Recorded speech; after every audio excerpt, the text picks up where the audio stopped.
Hello, everyone, and welcome back to Child Life in Action, our video series where we meet with child life specialists doing great innovative work within the field and that have stories and insights to share with our whole community.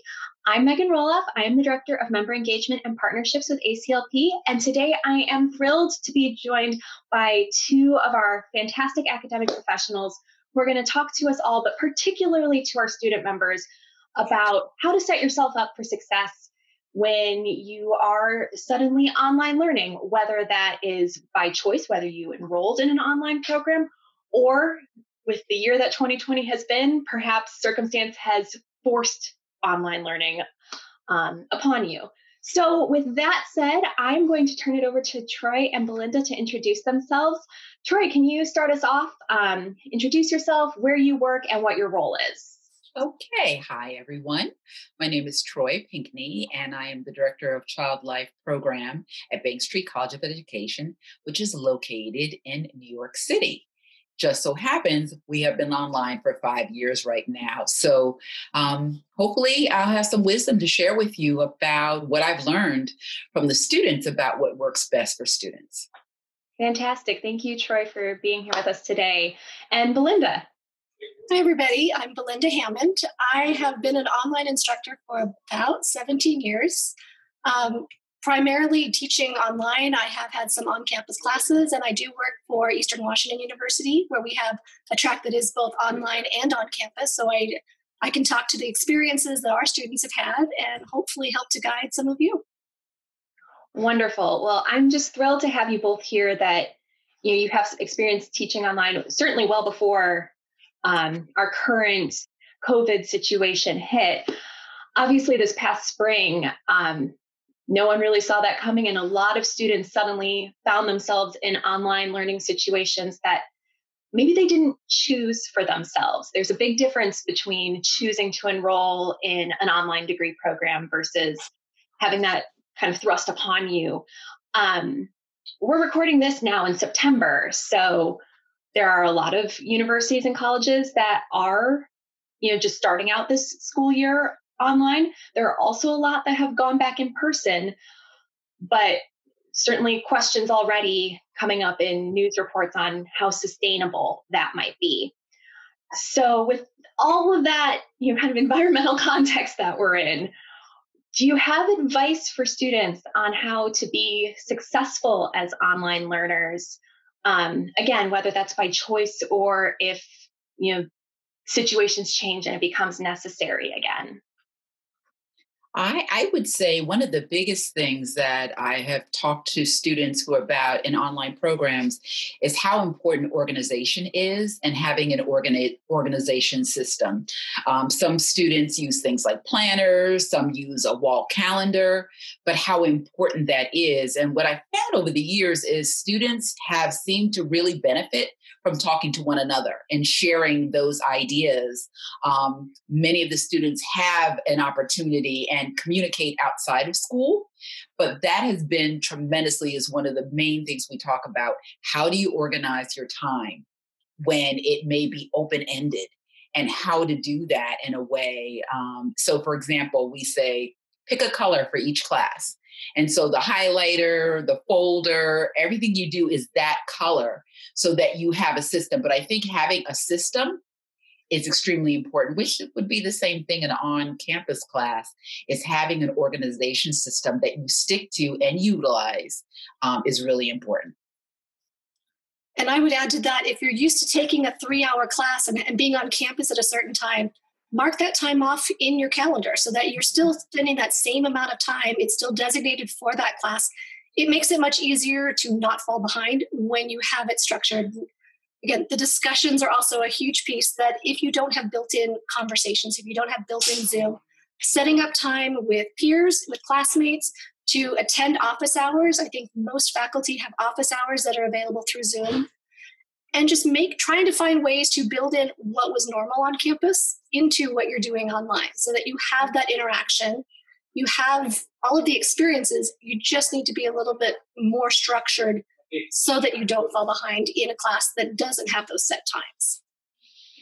Sure. So I'm hearing, some about organization, time management, and then also the social collaboration piece. And, just from things that I've heard in coming into the ACLP office from students when things shifted last spring, that loss of the social collaboration piece was really challenging for folks. So, you mentioned kind of if you don't have that in your own classes, taking it, the students taking initiative to create that for themselves. Are you seeing, now that we've been in this for a little over 6 months, are programs including more of those social and collaborative pieces in their online education now that we kind of know what this is and it wasn't having to switch overnight like it was in the spring? Right. Well, I will say for spring, for all of our on-campus classes that transitioned to online, there wasn't a lot of interaction. Mm-hmm. Whereas now for fall, it is built in that whatever time is listed in the schedule, students are meeting at that time by Zoom. So we're trying to make it as similar to the type of class that you signed up for. If you signed up for online, you probably don't have that set time, but you would still have office hours. So there's ways to interact in either situation, but finding what fits best for you. I've noticed our community colleges offer online and traditional classes, even though they're all online, but it says when there's a set time versus a TBA that you can adjust the schedule as you need it for that class. So there's options. Right. And I think, too, it's really important to empower our students to have dialogue with their instructors, to say what they need, because instructors have a wide range of experience teaching online. And so I really encourage our students to dialogue with us. Sometimes they have great ideas. They know this great app, but it makes a much more engaging environment. So I think it's really an opportunity for students to dialogue and share ideas with their instructors to enrich the online experience. That's great advice. One of the other things I wanted to pick your brains about a little bit, since so many classes are using Zoom or some other sort of video element, one of the things that we've heard from the clinical side of child life as they've been exploring telemedicine and ways to interact with patients and families that way is environmental considerations related to using video conferencing software. And certainly I can say from the ACLP staff perspective, now that we've transitioned to mostly working from home, that's become an element of our work as well, is children running in and out, pets running in and out, other things happening that you don't have as necessarily as tight control over that environment as you would in a traditional workplace or a traditional classroom.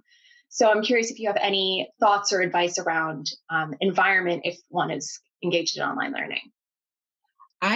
One of the things, and I think this is, I'm not sure, Belinda and I will share, but one of the things that we've done at Bank Street is that we recognize that people's experiences are very different. Some people have a room they can go to. Some people are in an apartment with many other children or animals. So we have kept it very flexible to be respectful of that, also respectful of students' privacy. Not every student wants everyone to see what's going on in their home. So being very flexible and having conversations with students about that up front becomes really important, and encouraging students to dialogue with us if there's a challenge. And so I think this is another opportunity for students to dialogue with their instructors about kind of what's going on with them. And hopefully most instructors will be responsive to that. I'd like to believe we will be.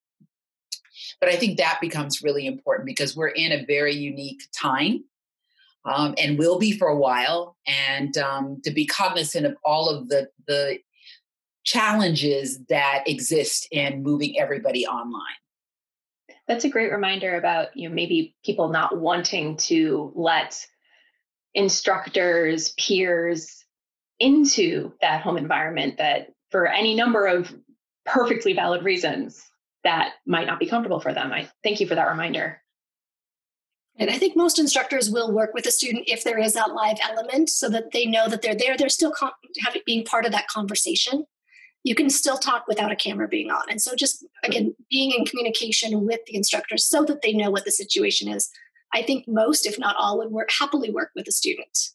Now, I don't have the space. I have my fake wall behind me so that you don't see everything going on behind my house or behind me. And that's something that I have done to create a little bit more of a professional feel, because I've had my kids walk behind and that doesn't always go over well. I also highly recommend stepping away from your computer as, when you can. Your vision, your sanity, all of that goes with, we spend so much more time in front of a Zoom camera now than we've ever had before. And again, I've been teaching online for years, but this is a whole new ballgame. Take time and make sure self-care is a part of what you do. If you don't take care of yourself, you're going to be more stressed in the classes that don't feel like what you're used to. And I think there's some easy ways just to integrate what you enjoy in between the classes and in between the Zoom calls. And then that's just another piece. If the instructor is not getting time to get up and stretch and move around, I've now built it into all my online class. I said, stop. We're going to get up. We're going to move around. But that happened after my back going like this after 4.5 hours online. And I'm like, yeah, we need to do this. So building that in, I think, becomes really important. As Belinda said, we're spending so much time sitting. PT, chiropractors, business is going way up because of the amount of time people are online. So making that part of your day becomes really important. Set a timer, set your phone so that you're getting up periodically. All great advice. Anything else you want to share on that topic before we move on? Advice for students to be successful as online learners? Well, I would also say not only set the time, like the 3 hours that you normally would spend in a class, limit how much time you want to spend on a specific class so that you are forcing yourself to step away. In my house, we've got 4 of us now that are all working on computers, and we're finding that we're all spending more time than we normally would staring at the computer and less time together, even though we're all here. So making that a conscious choice to step away, I think, is really important for self-care as well. Thank you for that. So now to shift gears a little bit, are there any different considerations that students and aspiring child life specialists should keep in mind if they're engaged in undergraduate versus graduate education? Just curious if you're seeing any differences in needs there. I think personally, I'm seeing differences with parents who have kids that are now learning from home. That's been the thing that we've had to navigate more so than the difference between undergrad and grad. It really just depends on what the personal experiences are inside the home. And give yourself leeway. This is not a normal experience. Right. So be kind to yourself and know that if you need to step back a little from something, it's okay to do that this isn't normal, and it will get back to some sense of normal. Yeah, I would agree with everything Belinda just stated. And then for people who are looking for programs, they should really inquire about what their online program looks like, because they're not all created the same. And you want to find out what's going to work best for you, for your learning style. So I think it's really keying people into how they learn. And that's something to really consider, because all the programs aren't the same. Everybody's doing things very differently. We may be using some of the same tools, but it may look different. So really inquiring, it's not just the fact that it's online. You also want to understand their pedagogy, how they teach, what it looks like. Because I think, depending upon your skills as a student and your style of learning, you need to be aware of that piece. And I think sometimes people don't know to even ask those questions. It's just, is it online versus is it on campus? So I think it's an opportunity to really look at, just as with the public education and private education, it's all over the map what people are doing right now and calling online education. And I think that it's challenging. And I think the assumption was everybody would be doing things the same way. So I think, asking questions about their style and what their beliefs are and matching it up with what your belief and style of learning is really important. I think we need to be more educated consumers than I think maybe folks have been in the past. And I think when we go back to the on-campus programs, it will be the same thing. I think we need to be educated consumers. Students need to not just, you have a child life program. Okay, that's great. But to ask more questions about what does that program entail. So could you give us a little bit more on that? I know so far in this conversation, we've talked about, courses that have a synchronous, maybe interactive video component like what we're doing right now versus, asynchronous, maybe more discussion board based. But what are other variables that students should kind of keep an eye out for? And can you give us some examples of how maybe those match up with different learning styles? I mean, one thing I'm thinking of is the volunteer experiences that are required specifically in the field of child life. Does a program provide connections so that their students are able to get access to those experiences, especially in the middle of this? What is expected of you within that program, and is it something that works for you maybe when your kids are also home? Do you need to be in person, or is virtual something that could work more for you? I think there's a lot of components when pursuing certification, and just figuring out what those pieces are and what might make sense for you. Not, like Troy said, not everybody's going to be needing the same supports. Not everyone's going to be needing the same experiences. And finding where the best match for you is, I think, is going to make a huge difference. And I think part of that is really availing yourself of alumni and talking to people and asking questions. I think that, Belinda, with your site, what I'm hearing, people are talking to one another more than they ever have been in the past about programs and what the strengths of certain programs are, the way they teach. So I think it's really about doing your homework so that you find a program that meets your needs the best. Absolutely. Is really important, and availing yourselves of that information, because there is a lot more information out there than there were 5 years ago, 10 years ago, even a year ago, and to do your homework. So I think that the message to students is do your homework, talk to people, get information, have questions when you talk to academic institutions that you can ask about their program, about their style, and be willing to share your style. And hopefully if someone feels that the program's not a good fit for you, they'll let you know. But I think that this is still new and people don't really know what questions to ask yet. But, things like, is it synchronous versus asynchronous? For a lot of students, synchronous, it's live at a certain time online. Asynchronous, you're doing the work. So even the language that is used to describe online education, I think people need to be more skilled at understanding what that language means. What is involved in the asynchronous course? Am I just reading something and taking an exam, or am I having a discussion? Am I reflecting? So asking what it really looks like, asking, what does a day look like? What does a class look like? Can you give me an example? Could I see what that might look like?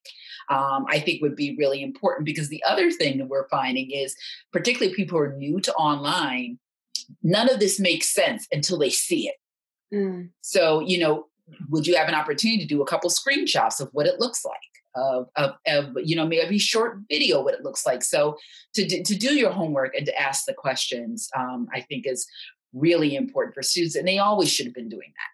But I think people are getting better at having pointed questions now that they've had to do this thing online. Sure. And so I think that is a really critical skill to have. And it's the same skill that you have when you're looking for a job. You don't just want any job. You want a job that's going to match up with your interests, with your skills, the way you learn, the kind of support you need. That's another question. Asking, what kind of support do the instructors give? What does that look like? Mm-hmm. And I would also recommend just exploring what the prerequisites are to programs as you're investigating, because many of the programs now are open to considering alternative experiences, simply because traditional experiences may not be available at this time. So don't be afraid to ask those types of questions. That may guide you to getting experience you would never have had the opportunity to explore. That really could set you apart from other candidates. But I get a lot of students asking me about that in terms of programs in general. Do hospitals know, or do grad programs know? Reach out to the programs and ask them those questions, because you may find you are the perfect fit with a different background coming in. Yeah. So, Belinda, that's a great point, and kind of leads us into the next area I wanted to discuss with you all. Obviously, the clinical training piece is a huge part of child life preparation. It's a requirement for certification. And, kind of across the board right now, the ability to get those hands-on experiences that traditionally internships have looked for, those kind of volunteer experiences, practicum experiences, that's much more difficult across the board, if not impossible in some places. So, anecdotally in conversations with internship coordinators, we've been hearing that, see that, they recognize that, and they are open to other kinds of experiences, with the caveat that it's more about how students talk about those experiences, how they relate maybe some of these out of the box, not the traditional, kind of path to the internship that I think we've seen students been advised to follow for many years now, but some of these other experiences that can be just as rich, just as relevant, but maybe it's how you connect the dots back to child life. So I'm curious, with what you're seeing with your students, what kind of opportunities are out there for students that are trying to get maybe some of these volunteer hours or hands-on these days experiences? There are medical camps that are offering virtual programming year round, that there are there are volunteer programs in hospitals that are transitioning to virtual. There are more opportunities with grief support programs that people had never really thought of being virtual that are now have been pushed into virtual. But now that means there's a whole laundry list of potential sites to get experience. It's not going to be exactly what we would have gotten in hospital, but it's pretty similar, and it gives the same range of experiences. And for anybody who's interested, I actually just posted a list of those resources of who has already said they are actively looking for virtual volunteers.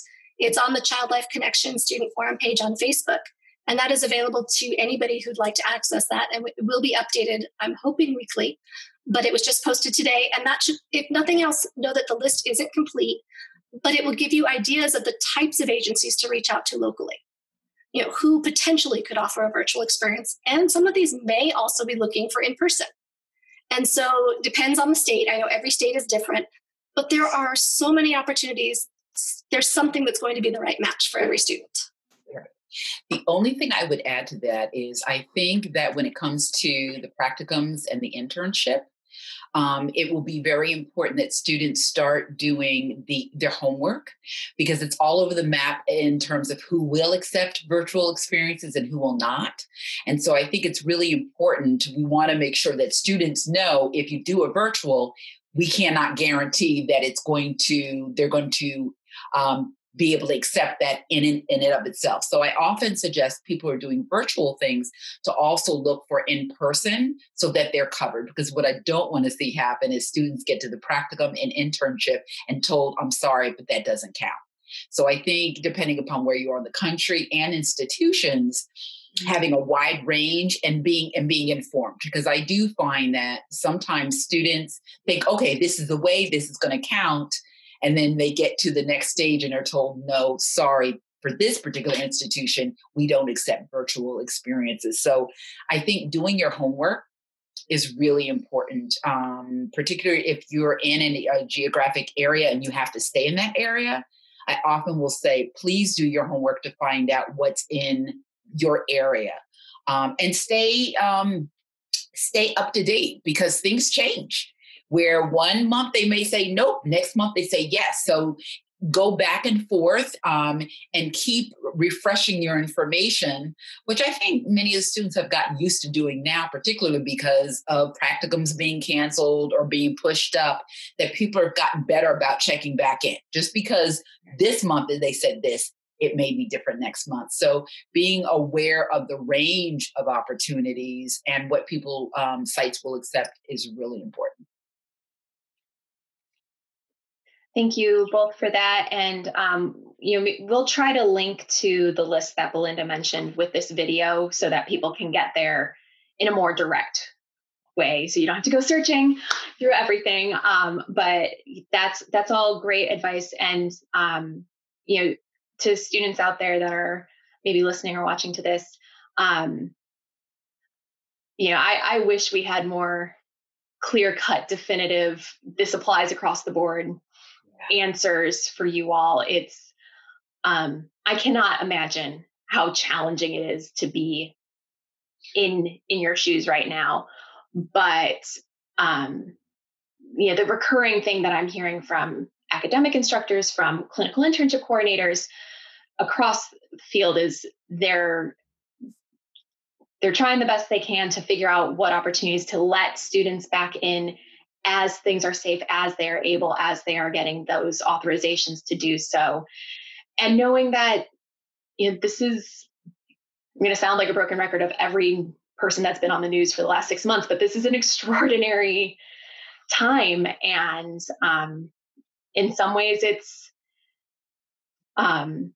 scary that the expected path has been upturned, but also exciting in that it's opening up these kind of new creative entrepreneurial ways of getting there. So I don't know if there's a greater point to all of that other than that I feel for you. I wish I could give you a hard and fast answer. I think Troy and Belinda are in that same boat as well. We wish we could give hard and fast universal truths, but these are not the times we are in.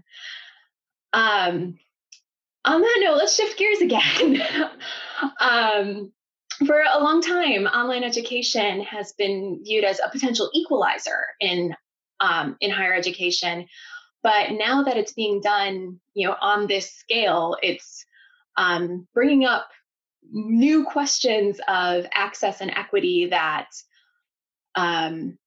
maybe hadn't been considered when, all these conversations about online education being the equalizer were started. And certainly we're seeing that in higher ed, but also, K through 12 education, there's a lot of access and equity questions coming up, whether families are able to get a hold of devices, have access to high-speed internet, all of these things. I'm just curious, kind of your thoughts on that issue, where we're at, where, as a society we need to get to.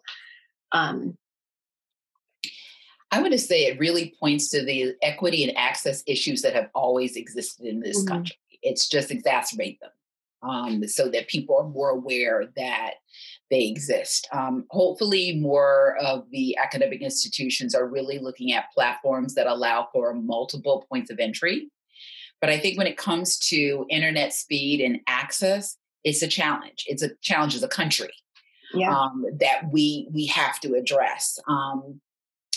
The other piece I'll just add to that is natural disasters, people losing internet, that we've had to be more thoughtful about how we provide opportunities in the event things like that happen. But for example, my college, the admission to the program was always, you needed to have access because it is a fully online program. This is the minimum requirements that you need to engage with the program. I happen to like our new LMS learning management system we use because it at least enables people to use an iPad, a cell phone. They can access material in multiple ways. I think that has been very helpful. It has surprised me to find students who are doing their coursework using their cell phone. Wow. So I think those are things that will be something that I think would be a question to ask. And I don't know that many students know to ask, are there other ways other than a laptop that I can engage with this work? Maybe there's one laptop for everybody in the family. So to think they're going to spend 2 or 3 hours, that may not be able to happen. So finding out, are there other ways that you can enter in? Also, you can call in. For our live sessions, you can call in, with Zoom, you get a call-in number. And so I don't know how many students know that there are multiple ways of points of entry that doesn't address the issue of access and equity. I think that is a global issue that we continue to struggle with. I would say that's across the board, just as Troy said, that there will always be issues that we are trying to find new ways to navigate so that they can be less of an issue or a non-issue. I know that many universities have been giving out hotspots to students who don't have access to internet where they live. And I've had students who used to do all of their work from a coffee shop or from somewhere that they can no longer can physically go in and sit, or that was their quiet space to be able to study. And so I think we're navigating this from a new perspective. But I do think that it will open up opportunities, and hopefully we can resolve some of these earlier issues. But things like virtual opportunities to gain experience, that if you were not able to leave your home or leave your community and you needed this experience, you now have access to it, which I think opens up opportunities for more than it limits. But we're still working on those limitations as they exist. And I think, as Belinda said, I think that's a conversation that also at some point needs to happen with the clinical in terms of what folks will accept. Because we're not together yet on what that means for students. And so investigating those things and having dialogue, and when students have an opportunity to have voice, taking that opportunity when ACLP has the student forums for students to really, because I think that's what's going to change the trajectory. If students are saying, here, hey, this is working, this is not working, that's going to make a big difference. So students, I think, need to use their voice. They can hear from us, but, I think membership needs to hear, or ACLP needs to hear from membership, particularly student members. Absolutely. And speaking on behalf of, the ACLP staff, we are always here, and, we might not always have an immediate solution, but we want to hear what's happening, because we can't fix problems that we, maybe don't know exist. So, and odds are, if it's impacting one student or aspiring child life specialist, it's probably impacting others, and it just maybe hasn't made its way to us yet. So I'll just put it out there. If you're in doubt about who to get in touch with at ACLP, get in touch with me. If I'm not the right person, I can definitely get you to the right person, whether that's another member of staff, a member of one of our volunteer committees of the board, whatever that may be. We want to hear what's going on. We want to help meet the needs of future child life specialists, of our members. But it's a two-way street. We got to hear from you too. So yeah, just putting that out there. Reach out to me. Hopefully I get lots of calls and emails after this. Well, and I will also add that one of the positives, and I know it's sometimes harder to look for the positives in all of this, that we've seen hospitals move away from traveling for interviews for practicums and internships. Yes. We've seen hospitals move away from official transcripts, that we're seeing less money going into the process. And I think that is an incredible positive that I hope will continue long beyond this. So there's definitely learning opportunities here that we are taking advantage of.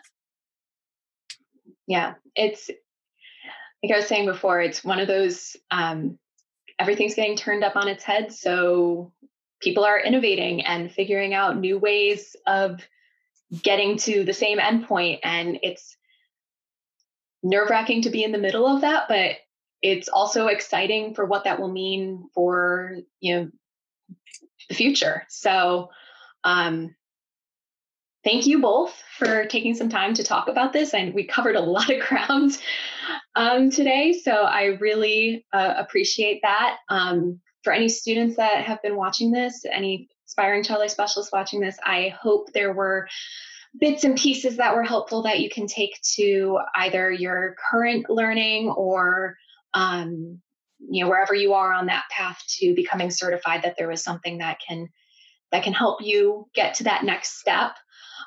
Before we close out, Troy, Belinda, is there anything else you want to share before we finish up here? I would say be kind to yourself. This is not easy. We're all trying to figure this out, but ask questions, gather information, and I think it's an opportunity to really take charge of your learning. We are learning so much from you all, and so keep it up. Keep staying involved. You are the future of child life. And listen, if we get through this, everything else should be a piece of cake. I don't think anybody could say that better, so I'm going to say ditto to everything that Troy just said. Well, thank you both again. It's been wonderful talking with you. And to everyone else, we'll see you for our next Child Life in Action.